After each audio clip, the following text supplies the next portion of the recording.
Everyone, അങ്ങനെ ഒരു നീണ്ട ഇടവേളയ്ക്ക് ശേഷം ഇന്ദുചൂടൻ തിരിച്ചിറങ്ങുന്നത് പ്രമാണിച്ചുകൊണ്ട് ഞാൻ വീണ്ടും ഒരു വീഡിയോ ഇടാൻ തീരുമാനിച്ചിരിക്കുകയാണ്. ഈ എത്രത്തോളം നടക്കുമെന്ന് അറിയത്തില്ലെങ്കിൽ പോലും നമുക്ക് നോക്കാം. അപ്പോൾ രാവിലെ തന്നെ കുറച്ച് മരുന്ന് കഴിക്കാനുള്ളതുകൊണ്ട് ഞാൻ വിചാരിച്ചു വെറും വൈറ്റ് കഴിക്കേണ്ടെന്ന് കരുതിയിട്ട് കുറച്ച് ചോക്കോസ് എടുത്തു നിന്ന് വേഗം ഒരുങ്ങിയിട്ട് ഇറങ്ങിയിട്ടുണ്ടായിരുന്നു. സോ ഇന്ന് നമ്മൾ പോകുന്നതെന്ന് പറഞ്ഞാൽ പ്രാക്ടിക്കൽ എക്സാം ഡ്യൂട്ടിക്ക് ഹെൽപ്പിംഗ് സ്റ്റുഡൻസ് ആയിട്ടാണ് പോകുന്നത്. അപ്പോൾ ഇനി ഹെൽപ്പിംഗ് ഡ്യൂട്ടി എന്ന് കേട്ടിട്ട് നിങ്ങൾ ആരും തെറ്റിദ്ധരിക്കേണ്ട ആവശ്യമൊന്നുമില്ല. ഹെൽപ്പിംഗ് ഡ്യൂട്ടി എന്ന് പറഞ്ഞാൽ നമ്മൾ ടീച്ചേഴ്സിനെ ഹെൽപ്പ് ചെയ്യാനാണ് പോകുന്നത്. അതായത് നമ്മൾ ബുക്ക്ലെറ്റ് കൊടുക്കുക, തിരിച്ച് കളക്ട് ചെയ്യുക, അങ്ങനത്തെ കുറച്ച് അല്ലറ ചില്ലറ പരിപാടികളൊക്കെ. ഇനി നഴ്സിംഗ് ജീവിതത്തെക്കുറിച്ച് അറിയാത്ത ചിലർക്ക് വേണ്ടിയിട്ട് ഞാൻ എന്താണ് ഈ പ്രാക്ടിക്കൽ എക്സാം ഒരു ചെറിയൊരു ബ്രേക്ക് ഡൗൺ ചെയ്തു തരാം. അതായത് നമ്മുടെ തിയറി എക്സാം കഴിഞ്ഞതിന് ഏതാനും കുറച്ച് നാളുകൾക്ക് ശേഷമാണ് നമുക്ക് പ്രാക്ടിക്കൽ എക്സാം ഉണ്ടാവുന്നത്. അതും ഫസ്റ്റ് ഇയർ മുതൽ ഏതാനും ചില സബ്ജക്ട്സിന് മാത്രം നമുക്ക് പ്രാക്ടിക്കൽ എക്സാം ഉണ്ടാവൂ.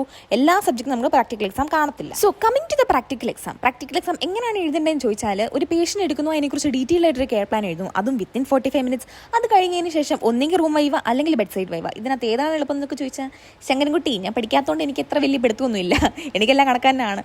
സോ പക്ഷേ അത് കഴിഞ്ഞിട്ട് ഞങ്ങളൊരു സെംബാച്ച് ആയതുകൊണ്ടുള്ള അടുത്ത പ്രശ്നം എന്ന് പറഞ്ഞാൽ, ഞങ്ങൾക്ക് ഓസ്കി എന്ന് പറഞ്ഞൊരു ഐറ്റം ഉണ്ട്. അതൊരു ഐറ്റം തന്നെയാണ്. അതൊക്കെ എന്തായാലും അവിടെ നിൽക്കട്ടെ. അപ്പം നമ്മളിപ്പോൾ ഹെൽപ്പിംഗ് ഡ്യൂട്ടി ആയതുകൊണ്ട് നമുക്ക് ആ ഒരു പണിയൊന്നുമില്ല. നമ്മളിപ്പോൾ രാവിലെ തന്നെ ഫുഡ് കഴിക്കാൻ വന്നിട്ടുണ്ട്. നമുക്ക് ഫുഡ് അവിടെ ന്യൂട്രീഷൻ ലാബിൽ നിന്ന് തന്നെ തരുന്നതായിരിക്കും. അപ്പോൾ ഇന്ന് ഞങ്ങൾക്ക് ഇഡ്ഡലി സാമ്പാറും വടയൊക്കെ ഉണ്ടായിരുന്നു, ചട്നിയൊക്കെ നല്ല ടേസ്റ്റ് ആയിരുന്നു. അതൊക്കെ കഴിച്ച് നമ്മൾ നേരെ ഓസ്കി നടക്കുന്നിടത്തേക്ക് പോയി.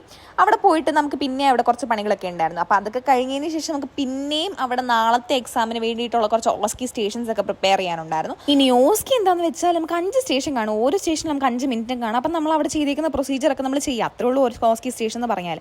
പിന്നെ ഉച്ചയ്ക്ക് ശേഷം നമുക്ക് വീണ്ടും അവിടെ നിന്ന് ലഞ്ച് പ്രൊവൈഡ് ചെയ്തിട്ടുണ്ട്. അപ്പോൾ നമ്മൾ ലഞ്ചും കഴിച്ചിട്ട് നമ്മൾ വീണ്ടും നാളത്തെ എക്സാമിന് വേണ്ടിയിട്ടുള്ള പേഷ്യൻസിനെ സെലക്ട് ചെയ്യാൻ പോകുന്നൊരു പരിപാടിയും കൂടെ ഉണ്ട്. അപ്പോൾ ഇന്ന് ഞാനും ജാനും കൂടാണ് പോയിട്ടുണ്ടായിരുന്നത്. സോ ഞങ്ങൾ രണ്ടുപേരും പോയി പേഷ്യൻസിനെയൊക്കെ സെലക്ട് ചെയ്തു. അപ്പോഴത്തേക്ക് ശരിക്കും പറഞ്ഞാൽ കുറച്ച് ടയർഡൊക്കെ ആയിട്ടുണ്ടായിരുന്നു.